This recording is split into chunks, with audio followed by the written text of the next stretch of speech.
이제 이번 강의의 주요 내용인 파워 쿼리에 대해 이해해 보도록 하겠습니다.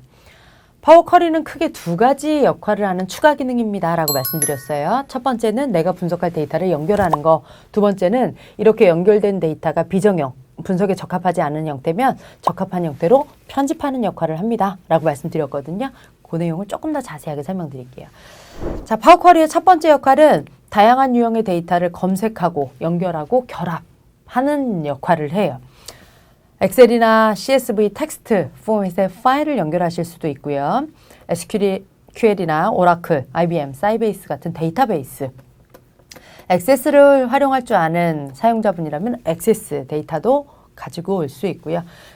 MS의 클라우드 DB인 애저를 연결할 수도 있고 다양한 온라인 서비스들, 기타, 웹의 다양한 것들도 연결하실 수 있죠. 자, 그런데 방금 전 엑셀 BI에서 말씀드렸듯이 이런 많은 것들을 연결할 수 있지만 이걸 다 알아야 파워 쿼리를 사용하실 수 있는 건 아니에요. 나는 엑셀 파일밖에 안 쓰는데 상관없어요. 엑셀을 가지고 어떻게 더 효과적으로 업무를 진행할 수 있을까를 고민해서 아마도 이 강좌를 듣는 분들이 가장 많으실 터라 엑셀만 쓸 줄 아셔도 전혀 문제가 되지 않고요.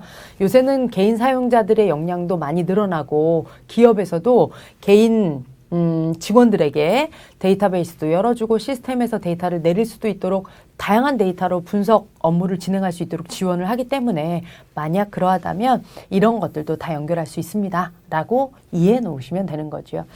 자, 그래서 다양한 데이터를 연결해서 분석을 시도할 수 있고요. 두 번째 기능은 이렇게 분석하려고 가지고 온 데이터가 분석에 적합한 형태가 아니다. 그러면 적합한 형태로 변환해주는 역할을 하는 게 파워 쿼리의 두 번째 가장 큰 기능이에요.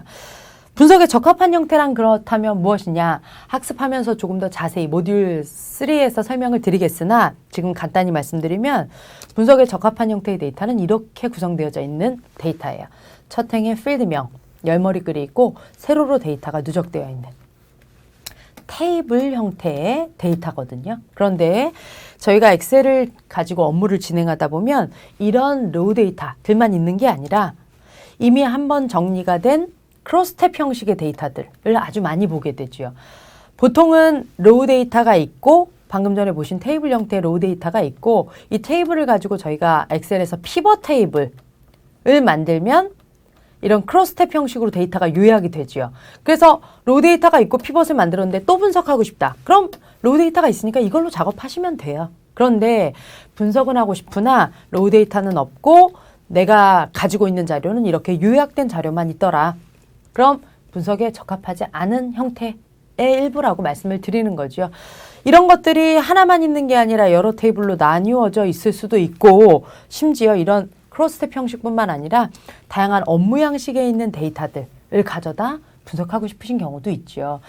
이렇게 엑셀로 가지고 있는 다양한 크로스탭 형식이건 어떤 템플릿 양식들이건 기타 어떠한 포맷의 데이터도 테이블 형식으로 만들어야 분석을 시작하실 수 있는데 이런 비정형의 데이터들을 테이블 형식으로 만드는 게 파워 쿼리의 두 번째 기능입니다 라고 말씀드린 거죠.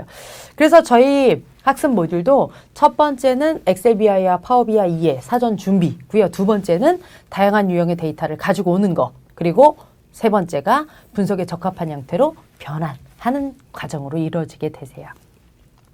자, 파워 쿼리의 큰 두 가지 기능은 이렇습니다. 설명드렸고요.